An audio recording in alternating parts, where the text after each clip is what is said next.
14 अप्रैल doctor Bhimrao Ambedkar के जन्मदिन पर उपस्थित हैं। हम बाबा साहब के उपलब्ध बोलना चाहते हैं। देखिए, डॉक्टर भीमराव अंबेडकर ये राष्ट्र निर्माता हैं, संविधान निर्माता हैं।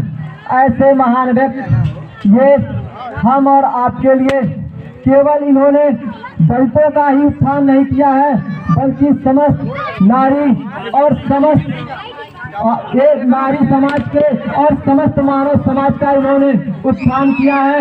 ऐसे में हम डॉक्टर भीमराव अंबेडकर बाबा साहब को अपने तहे दिल से नमन करते हैं और यहाँ उपस्थित समस्त माताएं और बहनों, भाइयों और पिता तुल्य बुजुर्गों का मैं हृदय से हार्दिक स्वागत, अभिनंदन एवं वंदन करता हूँ।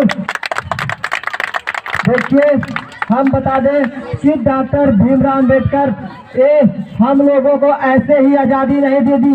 इन्होंने बहुत सारी तपस्या की, जिसके कारण हम और आप आज सुरक्षित और इतना विकास कर रहे हैं। सुनिएगा वो किस प्रकार से कितनी यातनाओं को सहे।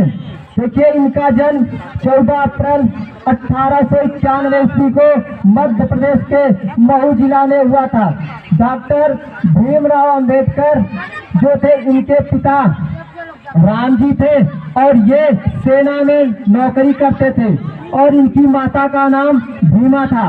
ये बचपन में जब पढ़ने गए थे तो इन्होंने शिक्षा, उस समय जब ये शिक्षा चल रही थी, उस समय जो शिक्षा व्यवस्था थी, तो उस समय ज्यादातर उच्च वर्ग के लोग पढ़ा रहे थे और पढ़ रहे थे। डॉक्टर भीमराव अंबेडकर को उस स्कूल में उन छात्रों के साथ बैठने नहीं दिया गया। इन्होंने कॉलेज के बाहर जब पढ़ रहे थे तब इन्होंने जाकर अपने पिता से कहा कि पिताजी, हमें कॉलेज के बाहर से पढ़ना पड़ता है। उन्होंने कहा कि जाओ, इसी तरह आपको यही तो समाप्त करना है। तब इन्होंने पढ़ रहे थे, तब एक बार टीचर ने पूछा कि 7-5 बताओ बच्चों। तो जैसे जब ये छोटे थे तो 7-5 माने बहुत बड़ी बात होती थी। तब इन्होंने जब अपना हाथ खड़ा किए, तब टीचर ने कहा किया, इनके साथ इतना बुरा व्यवहार करता था कि इन्होंने जब बताने की कोशिश करते थे तो टीचर इनके ऊपर ध्यान नहीं देता था कि मैंने क्या कहना चाहते हैं। देखिए, एक बार फिर इन्होंने कोई सवाल पूछा तो कोई बच्चे बता नहीं पाते थे, तो भीमराव अंबेडकर को सारे प्रश्नों का उत्तर पहले से पता रहता था। जब इन्होंने बताने की कोशिश करते थे तो उन लोगों ने कहा किया, टीचर ने कहा किया, उन्होंने कहा कि काम करो, अगर ज्यादा बताने की कोशिश करोगे तो कल से बाहर भी बैठने नहीं देंगे, चले जाओगे घर। देखिए, उस समय जो कॉलेजों के स्कूल के जो नल होते थे, उस समय जो दलितों को क्या किया जाता था, पानी भी नहीं पीने दिया जाता था। अगर पानी पिलाता था तो कोई चपरासी पिलाता था, वो भी ऊपर से गिराता था। और जिस दिन बताइए चपरासी नहीं आता था तो चाहे ये लोग पढ़े या तो घर चले जाए। ऐसी हालत से भीमराव अंबेडकर गुजरे थे। और मैं बता दूं, भीमराव अंबेडकर को एक गुरु मिले थे, वो गुरु ब्राह्मण थे, जिनका नाम था कृष्ण केशव अंबेडकर। भीमराव के गुरु जो थे ब्राह्मण थे, कृष्ण केशव अंबेडकर। उन्होंने क्या किया था, भीमराव अंबेडकर की पूरी सहायता की थी। और वो ब्राह्मण गुरु जो थे, वो भीमराव अंबेडकर को अपने घर ले जाके अपने थाली में भोजन कराते थे और यहाँ तक ही नहीं, अपने बिस्तर पे बैठाते थे। और देखिए, इस आधार पर इनका पूरा नाम जो पड़ा है भीमराव अंबेडकर। अंबेडकर इनके गुरु का नाम था और भीमा इनकी माता का नाम था और राम जी इनके पिता का नाम था। भीमराव अंबेडकर 14 भाई बहन थे और भीमराव अंबेडकर सबसे छोटे भाई थे। पूरे भाई बहनों में सबसे छोटे भाई बहन थे। भीमराव अंबेडकर एक बार किसी पार्क में पढ़ रहे थे और वहाँ वृक्ष के नीचे, तो जानते हैं आप लोग कि पार्क में हमेशा मानव आते जाते रहते हैं। तो लोग हुआ क्या, वहाँ एक समाज सेवी थे, दादा केलेस्कर। दादा केलेस्कर समाज सेवी थे उस समय वहाँ के। तो दादा केलेस्कर ने देखा कि भीमराव अंबेडकर एक वृक्ष के नीचे पढ़ रहे हैं, तो दादा केलेस्कर ने उन्हें बुलाया, कहा कि आप यहाँ आओ, यहाँ क्यों पढ़ रहे हो।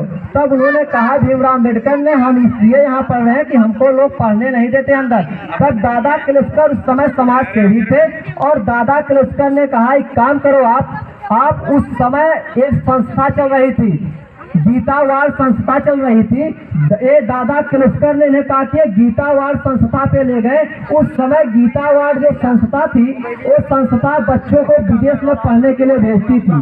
तो गीतावाड़ संस्था से ये दादा केलुस्कर के द्वारा इन्होंने अमेरिका गए और अमेरिका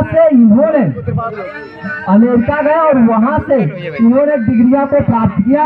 ये देखिए एमएससी और डीएससी किए थे। एमएससी का मतलब होता है मास्टर ऑफ साइंस और डीएससी का मतलब होता है डॉक्टर ऑफ साइंस। ये वहां से एमएससी और डीएससी किए और उस समय गीतावाड़ की यह नियम था कि जिस बच्चे को हम भेजेंगे विदेश में पढ़ने के लिए वो बच्चा आएगा तो हमारे यहाँ क्या करेगा, नौकरी करेगा। तो जब ये भीमराव अंबेडकर काके यहाँ आके नौकरी किए तो उस समय जो ऑफिस में वर्कर थे वो ज्यादातर उच्च जाति के लोग थे। तो वो लोग कहा कि डॉक्टर भीमराव अंबेडकर बैठे थे कुर्सी पर और सामने मेज रखा था। तो कोई फाइल मांगे डॉक्टर भीमराव अंबेडकर ने तो उच्च वर्ग का एक व्यक्ति कहा कि फाइल लाके फेंका मेज पे इस तरह कि फाइल पूरी आ गई इनके मुंह पर। और तब उस समय भीमराव अंबेडकर कुछ नहीं कहे और हुआ क्या, देखिए यहाँ तक ही नहीं, भीमराव अंबेडकर के मेजों को भी नहीं साफ लोग करते थे। पानी भी पिलाने से लोग क्या करते थे, पानी भी नहीं पिलाना चाहते थे। उस समय भीमराव अंबेडकर ने कहा किया, गीतावाड़ संस्था पे पत्र लिखा और उन्होंने कहा कि मैं इस नौकरी को छोड़ना चाहता हूँ। वहां से कोई रिस्पांस नहीं मिला तो ये डॉक्टर भीमराव अंबेडकर ने कहा कि नौकरी को छोड़ दिए। फिर इन्होंने मुंबई में जाके प्रोफेसर बने।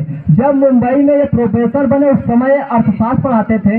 हुआ क्या, जब ये पढ़ाने गए थे तो बच्चे का किए, उन्होंने बच्चे प्रिंसिपल के पास गए। सारे बच्चे कहें कि हम इनसे नहीं पढ़ेंगे क्योंकि ये निम्न जात के हैं। तो प्रिंसिपल ने कहा एक काम करो, अब ये विदेशों से पढ़ के आए हैं, अच्छा पढ़ाएंगे तो पढ़ाने दिया जाएगा, नहीं तो भगा दिया जाएगा। तो हुआ क्या, जब ये पहले क्लास किए तो उस समय इन्होंने इतना अच्छे से पढ़ाया बच्चों को क्योंकि इनके पास नॉलेज था ही, कोई दिक्कत तो पढ़ाने में थी नहीं। तो इन्होंने इतना अच्छे से पढ़ाया कि सारे बच्चे इनके फैन हो गए। वहीं से भीमराव अंबेडकर ने और भीमराव अंबेडकर के साथ जब छात्र संघ हो गए वहीं से भीमराव अंबेडकर की पूरी की तरह मजबूती बढ़ गई। और दादा केलुस्कर जो समाज सेवी उस समय थे, दादा केलुस्कर ने इन्होंने बौद्ध की शिक्षा में दादा केलुस्कर से लिए थे। बौद्ध की उन्होंने एक किताब दी थी भीमराव अंबेडकर को और भीमराव अंबेडकर पढ़े। वहीं से भीमराव अंबेडकर ने बौद्ध धर्म को अपनाया। भीमराव अंबेडकर पहले हिंदू धर्म अपनाते थे, लेकिन जब उन्होंने इन किताबों को पढ़ा, दादा केलुस्कर के द्वारा दी गई किताबों को, तब वहीं से भीमराव अंबेडकर ने कहा कि अब वहीं से जाके बौद्ध धर्म अपनाए। इसलिए आज भीमराव अंबेडकर को लिटिल बुद्ध कहा जाता है, छोटा बुद्ध भीमराव अंबेडकर को ही कहा जाता है। और इस प्रकार हम बता दें, देखिए किसी भी महापुरुष की जयंती, इतने बड़े महापुरुष की जयंती मनाने का मतलब हमें और आपको इस प्रकार से, देखिए डीजे बजाकर तो खुश रहना ही चाहिए, लेकिन उनके किए गए कार्यों को अपने हृदय में सजो कर रखना चाहिए। कम से कम उनके जैसे बनने की कोशिश करना चाहिए, जिससे इस समाज का, इस देश का, इस राष्ट्र का कल्याण हो सके। एक व्यक्ति इतना कल्याण कर सकता है तो हम और आप इतने लोग हैं का इस समाज का कल्याण नहीं कर सकते हैं। हम और आप का यही कर्तव्य है और आप सबसे हमारा विनम्र निवेदन है कि आप सब भीमराव अंबेडकर के मार्गों का अनुसरण करें ताकि इस समाज का, इस देश का और हम और आप आत्मनिर्भर बन सके, जिससे देश और समाज, राष्ट्र का पूरा कल्याण हो। जय भीम, जय भारत।